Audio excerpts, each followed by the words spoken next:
Good morning, Acadiana. Dave Schultz with you for the Schultzycast, Acadiana Sports Station. Hopefully everybody had a great weekend. 2 minutes late. I guess I went to bed. I went to bed a little bit later than I should have. I do a good job of backing myself up of when I think I have to do, and somehow the evening got away from me. The Sunbelt podcast got recorded late. Calipari's going to Arkansas. It did Curbs last episode, which was pretty funny.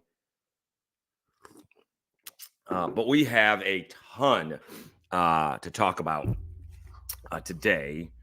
We are up over 100 subscribers, so please subscribe on that YouTube page. It is a big help. All right, Ragin Cajuns run their winning streak to 15 straight, and I need to be clear about this because winning 15 in a row is impressive. It doesn't matter who you beat. Baseball is not built. Baseball isn't built to win 15 in a row. That's just not the way baseball is. Baseball, to me, is different than the other sports. It's much more fluky. We've seen that, right? UConn versus Alabama. Sorry, TJ. Alabama played pretty well. Not great. Hit a bunch of threes in the first. Couldn't hit it in the second. Turned the ball over a little bit. But just too much UConn. Same thing for Iowa, right? Iowa was in it, but South Carolina's better. So too much South Carolina. In baseball, that doesn't necessarily happen. Cajuns are a good example of that. Where did Blake Marshall come from in the Sun Belt Conference tournament, right? He was lights out. It wasn't that way. I mean, that's a fluky, right? It wasn't lights out last year. He's been okay this year, recently, but he hasn't been lights out either. And so baseball is much more fluky than the other sports. So to me, it's not 15-game winning streak, but it's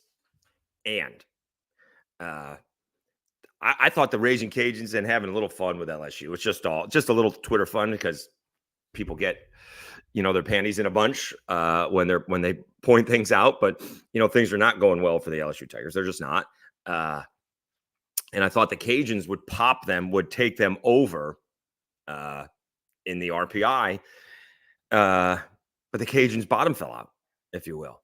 Not because of what they did, but because of what other teams did. Cajuns were like 47 and then 46 and then 45. LSU was 43. And then we're going by Warren Nolan, by the way. I'm just going by Warren Nolan. That's my Bible. All right. But then the Cajuns fell down to 50 because they played ULM, right? Georgia Southern sweeps Georgia State. They're one ahead of the Cajuns, right? Southern Miss takes 2 out of 3 from South Alabama. They're ahead of the Cajuns. Teams like Ohio State win a game. Ohio State's 13 and 14, but their strength of schedule is 21. They win a game and pop to 19. Arizona is 17 and 13. They win a game. They're plus 24. West Virginia, 19 and 12, pretty good record.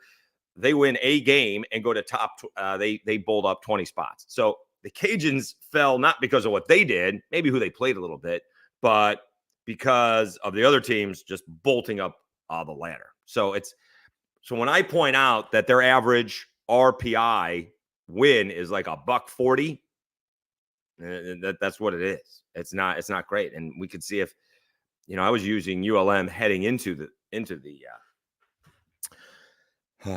last game of the series. So, I mean, their RPI is just not good. I mean, we've talked about this, and I'm sorry to harp on it, but, the chances of the Cajuns hosting, to me, it's not ridiculous, but to me, it's slim. All right. And as Kevin Foote points out, maybe you don't necessarily want to host if it's going to be, anywhere from like 13, 14, 15, or 16. Just be the number 2 seed. And then you got a shot at beating that other seed, even though it's, at their place. The big news yesterday was Carson Fluno coming back and pitching 4 solid innings. That's a big deal for the Cajuns because it lines up their pitching better. All right. Jack Martinez coming out of the bullpen or maybe starting midweek. Pitched again out of the bullpen on kind of short rest. I'm not sure what's going on here. Not sure what's going on here with him on what they're trying to do. I mean, somewhere along the way, he's not going to start and he's just going to come out of the pen. We do have breaking news. Jerry Abear telling me the Cajuns are ranked 24th Baseball America. Tough to overlook a 15-game winning streak. Tough to overlook a 15-game winning streak. That's for sure. We'll see what D1 baseball does. I mean, winning 15 in a row, and I'm going to have to go over this another way. I love it when I interrupt myself. I'm very good at that. Jerry, why don't you let me know? See what you come up with. After how many innings have the Cajuns trailed? I think it's like 8 in a 15-game winning streak, like 8. 3 of them were against Grambling because they didn't take the lead until like the 4th or the 5th. And Texas State one game where they fell behind. They scored 5 in the 8th. Like, they have trailed a total of 8 innings. And one of the innings, I didn't say they trailed because, and this is just in my head, Texas State took the lead. So technically the Cajuns trailed on a run on the first game. Was it Friday? I think it was Thursday. I think it was Thursday, Friday, Saturday. So they take one on a Thursday. Texas State takes the lead, but Connor Higgs hit like the 3rd pitch of the next inning out. So to me, the Cajuns never really trailed, which is ridiculous. But in my mind, they didn't, right? I mean, Texas State took the lead, but the Cajuns answered right back. They didn't trail in that game again. So I don't count that half inning. I guess you could do the half inning, but I think the Cajuns have trailed a total of 8 innings in this whole streak, not counting the first game, because that was a come from behind win over Arkansas State late. I didn't even count the first game because they were behind all game, but that doesn't count because the streak hadn't started yet. So the Cajuns, they got a big week this week. They got 5 games. So we did see JT Etheridge back. We'll see if Murphy Brooks is going to step up. I presume Jack Martinez didn't pitch a whole lot. You know, again, he gets into trouble and gets out of it, only gives up 1 run. So he's certainly used to pitching in and out of jams. Earlier in the week, he hit 2 batters back-to-back, but got out of it. And somewhere along the way, mark my words, I think Josh Alexander is going to have an inside the park home run. He's going to hit a sinking line drive past a diving outfielder, and he's going to be halfway to third base before the other outfielder gets there. This kid flies, and he can drive the ball. And to have him, I would rather have him in the 9 hole, because then it goes, Alexander, Taylor, Mandino, DeBarge. The problem is lefty, right? Those are all Alexander, Taylor, Mandino are all lefties. So you break that up by putting Stelly, who all of a sudden is on fire, 2 for 3 with a couple of more runs batted in. And so everybody's hitting. Jose Torres is hitting. Everybody's hitting in the Cajuns lineup. So somewhere along the way, right, that's going to shift. Whereas nobody was hitting in the first 2 weeks. DeBarge breaks out of it, right? And then we put Taylor in the top of the lineup. He starts to break out of it. Pastor and Amade have been hitting. Connor Higgs wasn't, and then was. I'm not sure what he did this week, but I mean, 15 in a row is awesome. They're ranked. It is going to be a long road to try and host. We'll see. So let's see, for example, what our guy Warren Nolan has him. They are 50th, okay? But here's the weird thing. So as much as I don't think when he puts them 45-11, I don't think they're going to lose 3 more games the rest of the way. That's a little ridiculous, right? Let's see the predicted results. 38-18. See, I don't think that's going to happen either. He doesn't have them losing. By the way, hold on here. So this is very odd. The predicted records is different than what he's got. 1, 2, 3. Yeah, okay. So this is not adding up. He's actually only got him losing 3 more times. Let me see what we got here. So the predicted records is 38-18, but when you look at the games, he's only got him losing 3 more times. So that's very odd. Something's not mathing is not correct. But at 38-18, which is ridiculous, he's got him at 46. And then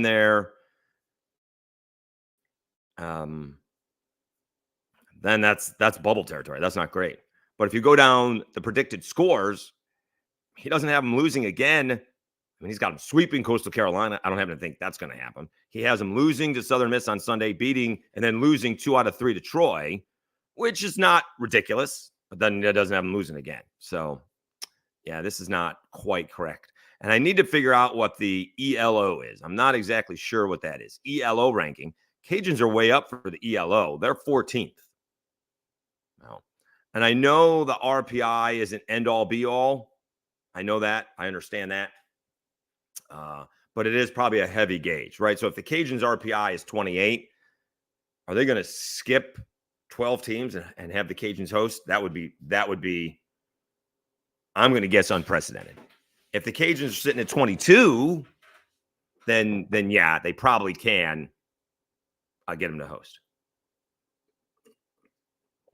All right, Dave Schultz on the Schultzycast. I was so late this morning. I didn't get in half of the workout, so we're a little bit behind. I guess I just got behind. Again, usually I'm really good at, all right, so this is what I need and when I need to do it by. I fell back and didn't do the Sunbelt podcast early enough to get into bed early enough. But if I did all of that, I would have found out that Calipari is going to Arkansas this morning. That would have blown me away. And I was just, it took me a little bit more time to get up on them. I'm just getting older, but I was sleeping pretty well. So that's pretty cool. Also, we'll get to the highlight of the weekend. It was a good weekend. It was a good weekend. All right. What should not be overlooked? Cajun softball, 85 straight series wins. They sweep JMU.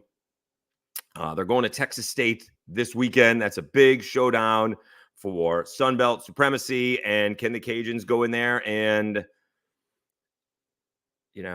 take down the Bobcats? Bobcats rallied, I think. Let me see. I got the baseball standings. Let's see the softball standings. Let's see here. Sports, women's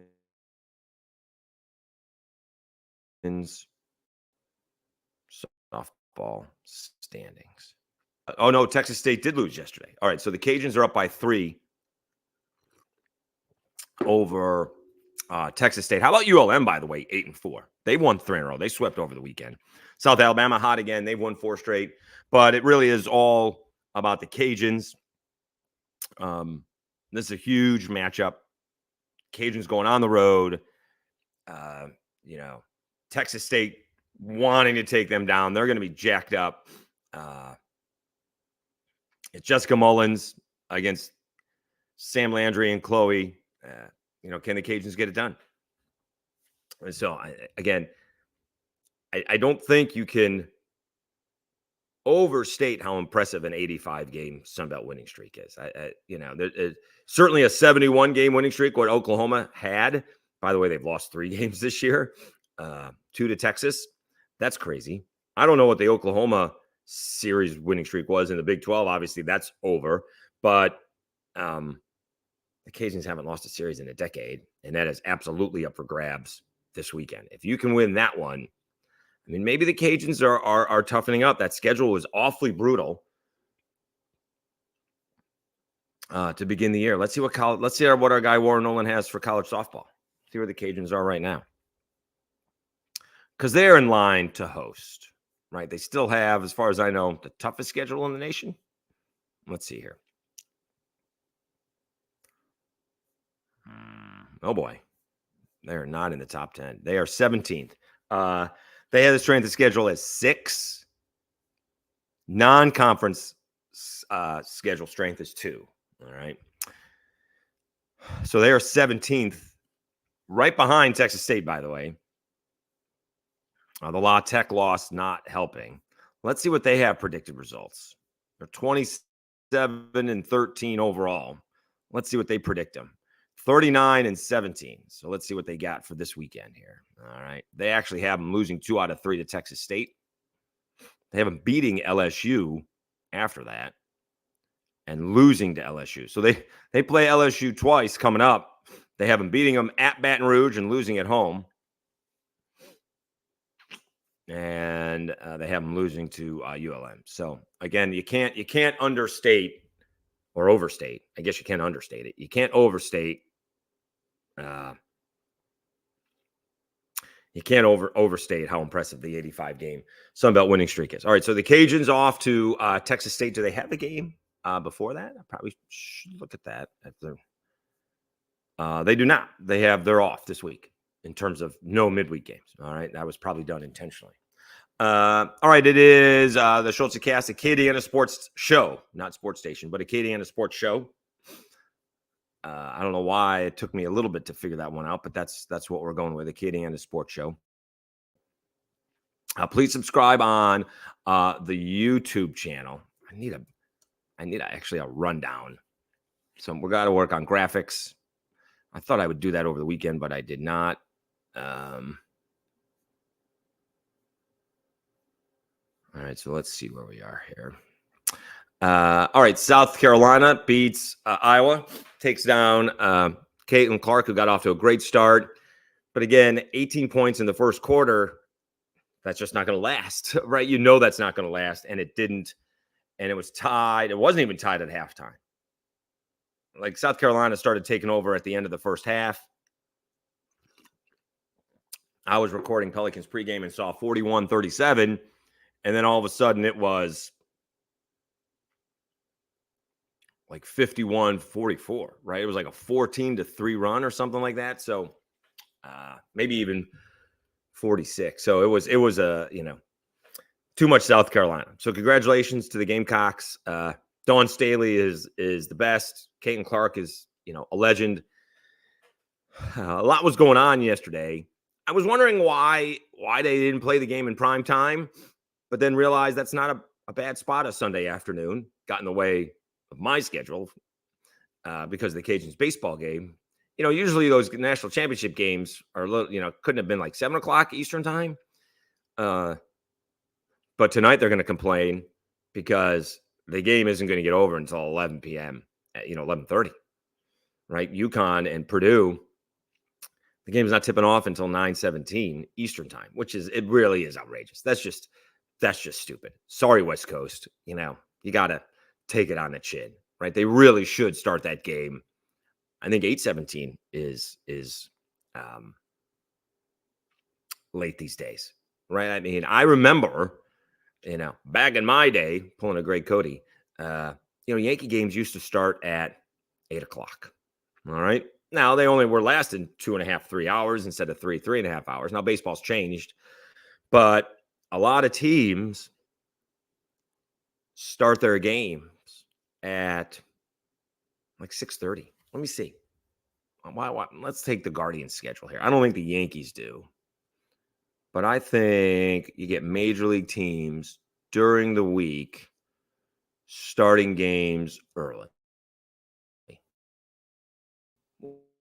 Let's just start because these games start earlier and earlier.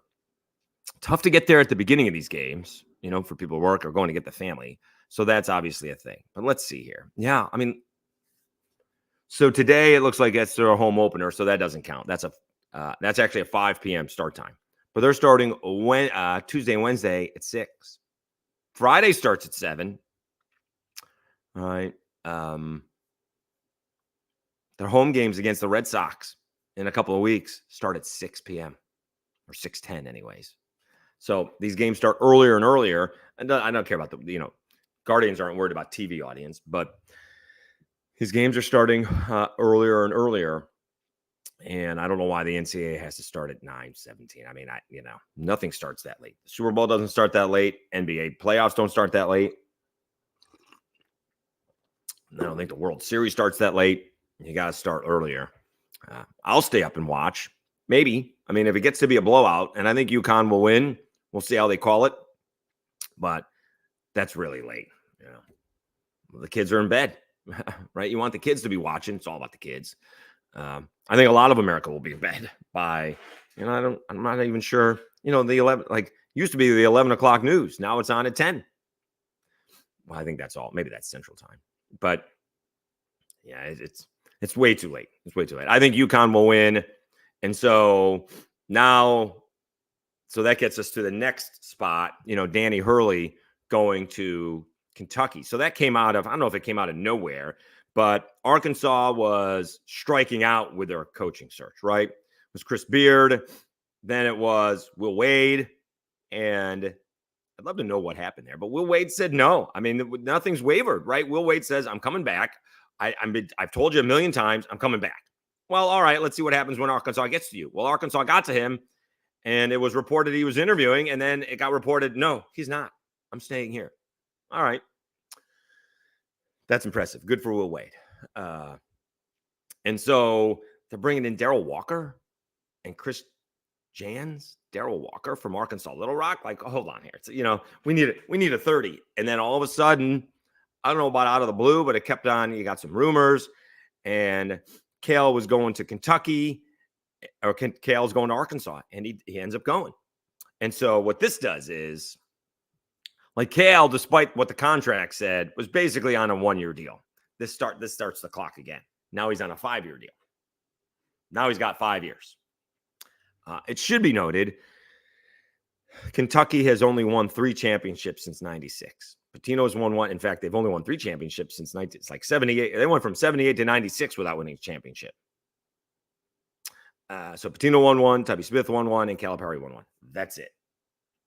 Like, UConn's a better job. They're not going to pay as much because of the SEC TV money. And my guy, TJ Smith, telling me Nate Oates isn't going anywhere, because I'm going to find this interesting, because I was listening to Evan Canty and Smallman and saying, like, they're not going to get their first choices, right? Like, why would Danny Hurley go? Well, Danny Hurley would go if UConn's paying him $7 million and Kentucky's going to pay him $16 million. I don't know if that's what they're going to do, but that's why he's going to go. All right. The thing is about Nate Oates, and we've talked about this before, if you go back to when Harbaugh got the Michigan job, they couldn't get anybody. Nobody wanted that job because the expectations are national championship or bust, and Michigan didn't have a history of winning national championships. Not a long one anyways. Like Michigan before A&M was the overhyped machine. Michigan was the overhyped machine. I think I brought this up before. The one time they weren't preseason top 25 is when they started going to the playoff. Michigan was always top 10 preseason. You're like, why? Because they would always fall short. They always, lose Ohio State and lose inexplicably to Michigan State. But then the year they aren't preseason hyped, they go to the playoff. Lose, but they still went to the playoff. So Michigan had a tough time hiring somebody. And this is where we're talking about, again, I don't know how much life balance there is, but there is no coverage when you go to Kentucky basketball, right? So it's kind of interesting because I have a friend, a longtime friend. I haven't spoken to him in a bit, but he was an Alabama football fan and a Kentucky basketball fan. By the way, how convenient. But you take the opposite of that, right? Like Alabama basketball and Kentucky football are basically the same, right? If you're Mark Stoops, you win 8, 9, 10 ball games, go to a bowl game, you're there for life. You don't even have to compete for a national championship. You don't have to compete for an SEC title. Just, keep on winning 8 to 10 games. Go to a bowl game, we'll be happy. If by chance you compete somewhere along the way, by the way, the baseball team is out in front of the SEC. How about that? Then fine. With Kentucky football. Same with Alabama basketball. Win 20 to 25 ball games, go to the NCAA tournament, get to the second weekend, and you're golden, right? There's no pressure to go to the Final Four. They'd never been before this year. Now, last season was a disappointment, and you had the off-the-field, really tragic incident get in the way of the season. I mean, just a devastating thing, and that I absolutely think that took a toll on the team and Brandon Miller.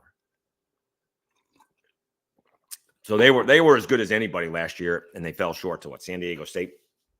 But still, the expectations are very different. You don't go to Kentucky, despite what I just said about only, winning 3 titles since 96.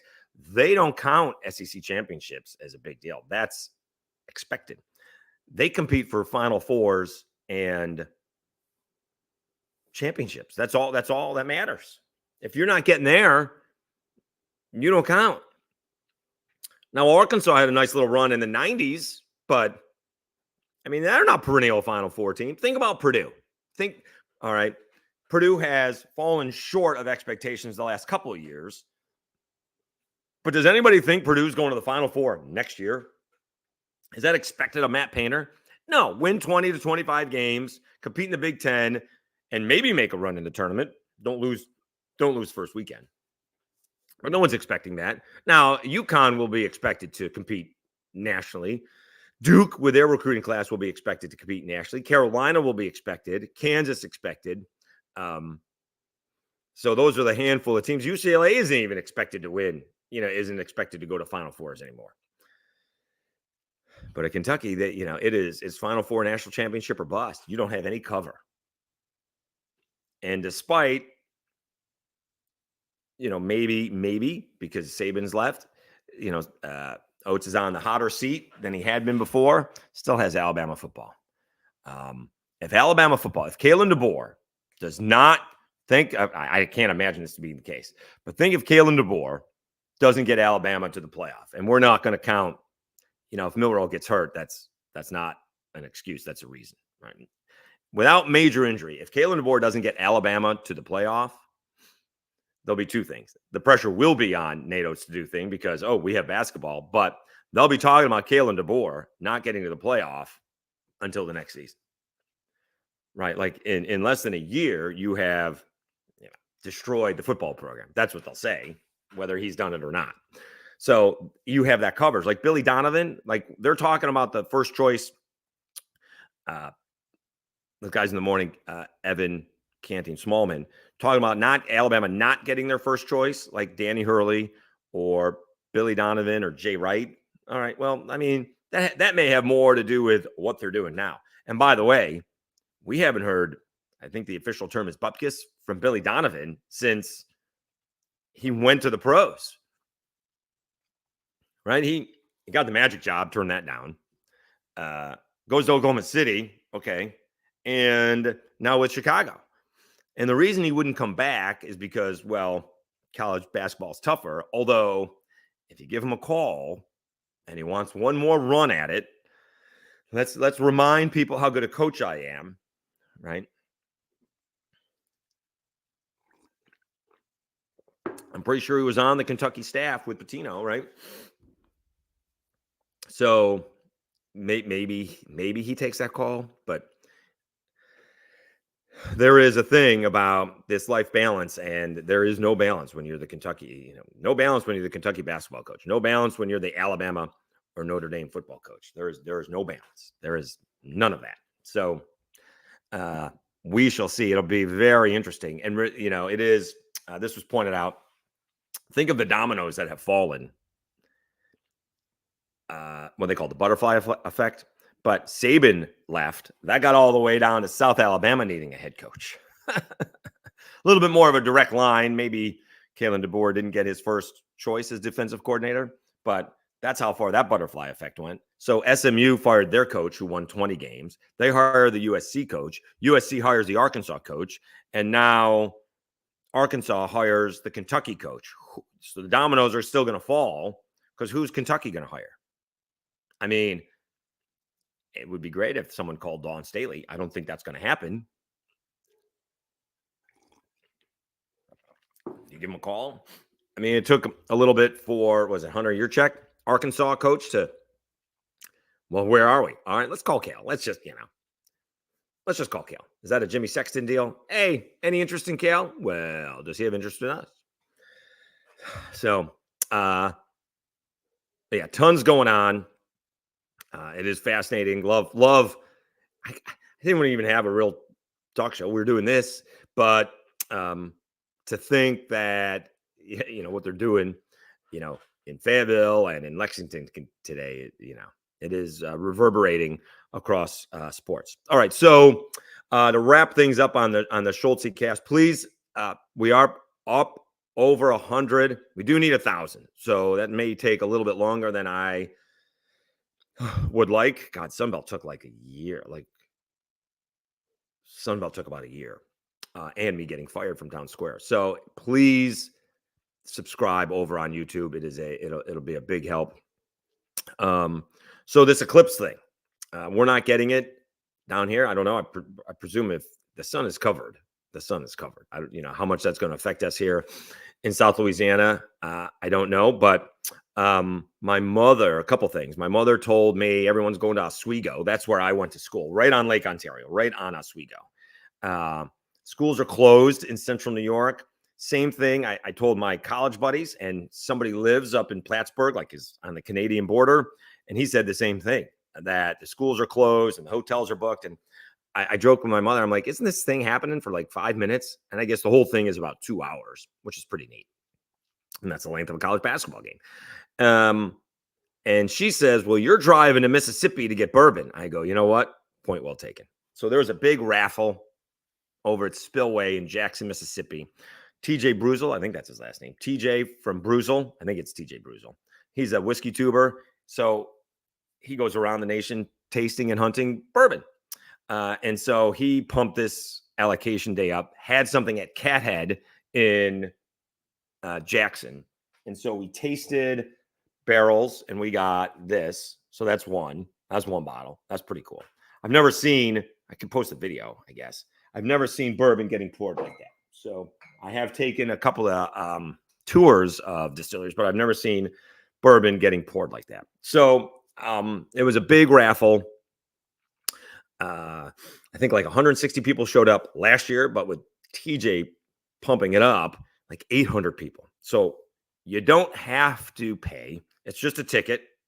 And if your number is called, you get in and get it. And there are some hard to find and somewhat expensive bourbons, but there's also these other ones that are more affordable. And what I don't need, because I have over 100 bottles, I don't need an extra bottle of something that I already have. However, that's what I got. I got in on the first group. There were 5 rounds, and you're going in order. And so I ended up with a good bottle. This is the Larceny Barrel Proof C923. So that's last year's fall release. That's a pretty good bottle. And I thought there was bad karma. If I went in there and didn't grab anything, I felt like that would be bad karma because a lot of people didn't get in. A friend of mine, someone I met there and hanging out with, didn't get inside at all. And yet somehow he ended up with more bottles than the rest of us. Crazy. So didn't get into the second round. And then they were posting, here's the thing, they were announcing the numbers, but they also said it's on the TV screen. So we all figured out eventually, because it was taking about an hour to go through. So we checked on it by this time. We figured out, all right, let me see the TV screen if I'm up there. And you can not waste an hour standing waiting to hear if your number's called. So it wasn't in the second round. That's when I had to get something to eat. I went to a grocery store. They wouldn't make me a turkey sandwich. So then I end up going next door to the liquor store. And these things usually have secondary prices.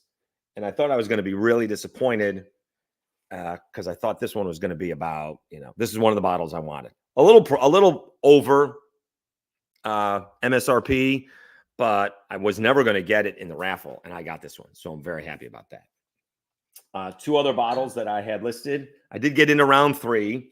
We picked this up. That's a little bit different. That's not available here in Lafayette.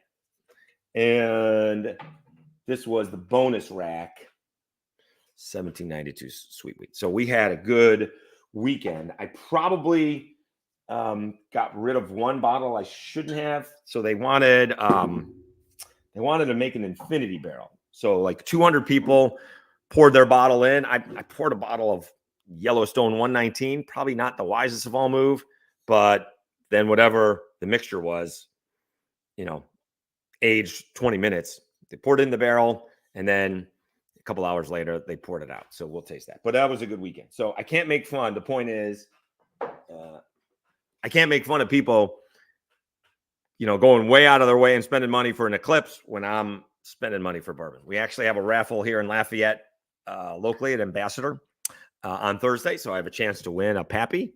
That won't happen. I have a chance to buy. It's a chance to buy a Pappy, but that won't happen.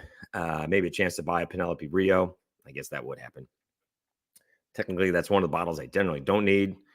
I've never flipped a bottle. I have a bunch of bottles. I've never sold a bottle. I've bought bottles and sent them to people. They've paid me for that, but just retail. All right. So it was a good weekend. On the Lockdown Sunbelt, we are expecting some guests this week. Rumors have it. I started it last week. We'll continue it. Didn't happen last week. Gunnar Leger on tomorrow's episode. So the Cajuns pitching coach on Tuesday's episode. We're expecting Will Hall from the Southern Miss Golden Eagles on. They just had their spring game. They're oddly enough having 2 more practices. That's kind of strange after the spring game, but we're going to have Will Hall, the Cajuns' former offensive coordinator. I reached out to about 11 out of the 14 SIDs. Cajuns I didn't need to because it's right here. And I just had the JMU and Troy coach on. So I'm debating whether to get them after spring ball, trying to get the new JMU basketball coach on, the new Marshall head coach on, but half of them got back to me, and I'll follow up, later today. So looking forward to having the football coaches on Lockdown Sunbelt, as the Cajun spring practice is only getting underway, right? They're 2 weeks in. I think App State is done or done-ish. Southern Miss is done-ish. Coastal's in the middle. South Alabama is around the same spot as the Cajuns. So that may be the other one I didn't reach out to. We just kind of had Major on, but I think I did reach out to them. So we'll see if we can get Major Applewhite on after his first spring ball as the head coach of the Jaguars. So lots going on. We may have a little news. Someone from the Cajuns reached out to me. So we won't say what it is right now. I'm not exactly sure what it is, but someone wants to talk to me about doing stuff over there. I don't know if it's about me doing stuff or other people doing stuff, but anytime someone wants to chat, I'm up for it. So thanks very much for tuning in to a Monday edition of the Schultzycast, 36 on a Monday morning, even if I was a couple minutes late. Really do appreciate it. Please subscribe over on YouTube. We are on Spotify and Apple Podcasts, so especially Apple. Please rate and review. We need to probably put that over there as well. So Cajuns game Tuesday and Wednesday. So they have a chance to go to 17 straight wins heading into the series against Marshall. They won't, again, to wrap this up, they're going to be favored, if you will, to win all the games, even though we're on the road to Southeastern, until they get to Coastal. And that'll be the biggest game that the Cajuns will play since they've played Vandy and LSU. Like, they have not played a big ball game. Maybe Texas State, maybe. But if not, that's going to be, Texas State just lost 2 out of 3 to Marshall. So it's going to be a huge matchup in about 10 days, 12 days, a week from Friday. Is going to be an enormous series for the Cajuns. That's where you can pop your RPI. As long as you don't lose more. You do have La Tech this week. Where's that? Yeah, you do have La Tech. So as long as you don't lose this week or the South, I don't know how you can win like 23 in a row, but they may be. Right? Because it's 5-game week now. It's a 5-game week next week. They're up to 15. Can you win? Can you go into Coastal winning 23 in a row? I mean, that's really outrageous. That would be insane. Like, you haven't lost for over a month. Their last loss was at Arkansas State on a Friday. All right. Thank you so much for tuning in. Enjoy the Eclipse. We'll see if we can, see it down here. I'm sure that's going to be all around the news, middle of the afternoon. So thanks so much for tuning in. Again, remember, subscribe, Spotify or Apple Podcasts. I got to get it on other places, but those are the 2 main ones. And please subscribe over on YouTube. Thanks so much for tuning into a Monday morning Schultzycast, Acadiana's sports station. Have a great day, everybody. We'll talk to you again Tuesday morning.